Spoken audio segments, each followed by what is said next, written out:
Joining me on the news to discuss this is Barrister Dalyop Solomon Mwantiri. He is the National President of Berom Youth's Moulder-Association. Hello, Barrister. Thank you so much for joining me. Hello, it's my pleasure to be here once again. All right, so Barrister, what are your thoughts on the repeated cases of attacks and the rising level of insecurity in Plateau State? Well, what is happening here now is, of course, efforts by bandits and suspected Fulani militants to frustrate government effort towards resettlement and the return of internally displaced persons whose ancestral home states and land have been taken over by way of grabbing, by these attackers. And then, of course, 2 weeks ago, Plateau State government, had its committee, went around some of the affected villages, particularly those of Christmas Eve attack, so that it will ensure the safe return of the affected persons as well as the resumption of farming activities. And then, of course, the intelligence gathered is that these bandits and the Fulani militants will not want people to go back and start farming activities. So that is what is informing this recent attack that has claimed many lives. And unfortunately, another worrisome part of it is the attack on students. These are unarmed people. These are people that are being groomed to also become responsible people in the society and also contribute their own quota towards national development.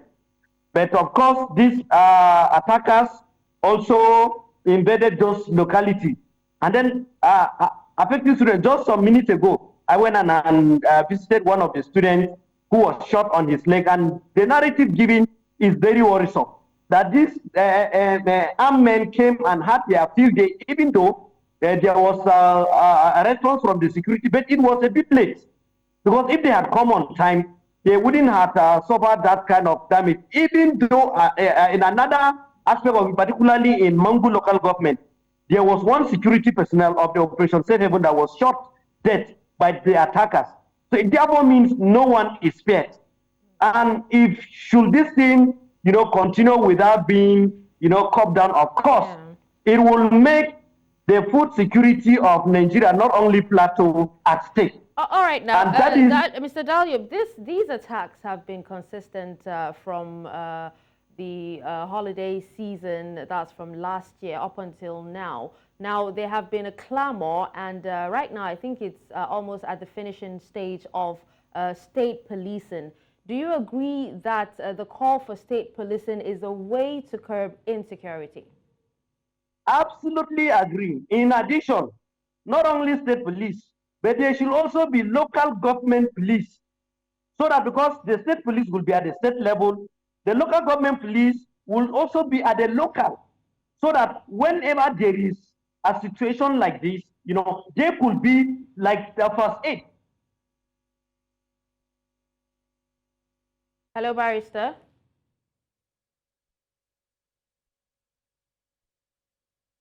Hello, Barrister, can you hear me? Pardon?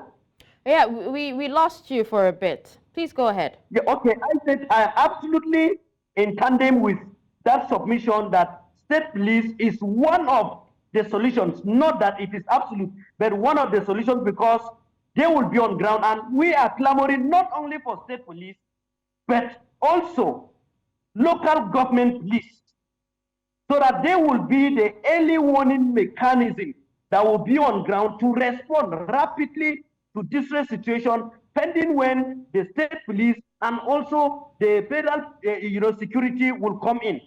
Just like what happened in Bokos. Imagine they were local police.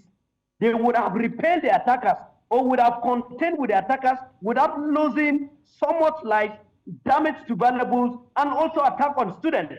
Okay, now talking about the local police, the local police in Bokos, I want to know, do you think that the security operatives in that community are doing enough in security or ensuring the safety of lives and property? Or are you saying that there is no police at all in Boko's local government area? Because we understand that some of the students protested, asking that the military, task force that was assigned to protect the particular community pulls out.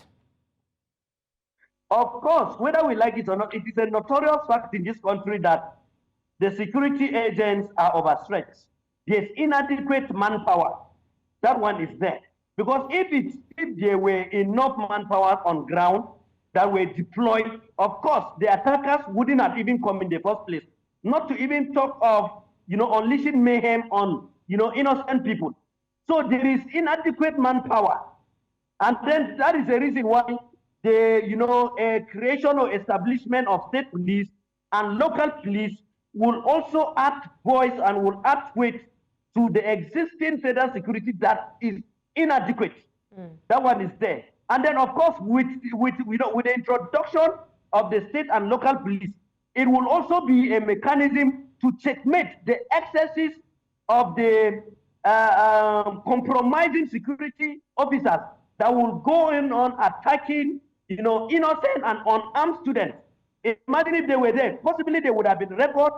There would have been, traces of the operation of the federal security that, some of those that compromise. All right. Now, you also said that, the state policing won't be the final solution to insecurity, right? Now, what would be a lasting solution to these recurring attacks in Plateau State? It is purely a political will. Once the political will is there, these attackers are not outsiders, are not spirits. They are people recruited within Nigeria, even though there are external forces from Mali, Chad, based on the intel that has gone out. And so, of course, government must have a political will on decisively dealing with terror attackers. Because these people that came and attacked the students and then Boko's communities as well as Mangu, they didn't come from the sky. They passed through, the local government borders. Their movements were reported as to, because there was a meeting in Josho, one of the local communities in Bokos, where the militants met. And from there, they concluded an attack. And this information got out to the relevant authorities for necessary action. And nothing happened. So there must be decisive action that these people be repelled. Not only repelled, but they should be exterminated, because they are unleashing mayhem on innocent life, making life unbearable, not only to the people that have been attacked, but to also, people that are relying on the food, food production made by these local communities. Because if you talk of Bokos, you talk of Mangu, you talk of Barikiladi and Riom. These are the food basket of Plateau State. And not only Plateau, but also part of Middle Belt. And today, most of the villages have been ransacked, have been uprooted. It therefore means hunger is inevitable. All right. So government will must be there. Terror attackers must be given, decisive approach. Repelling them, uprooting them. Like in Plateau today, we have over 151 villages that have been overrun and are currently under the jurisdiction of the attackers, the Fulani militants. And then nobody is doing anything. Petitions, cries out have been laid up, outside there, calling for necessary action, calling for the evacuation or an executive order, uprooting these individuals from from those land grabs, and then the ancestral home, the state, return to the landowners. Nothing is being done. So government at the federal, state, and local government level must synergize. It's not only because even if you introduce state police, local police, without a political will, it will still be, the same thing. All right. Well, thank you so much, Barrister Dalyop Solomon Mwantiri, for joining me and speaking on this. National President of Berom Youth's Moulder-Association. Thank you.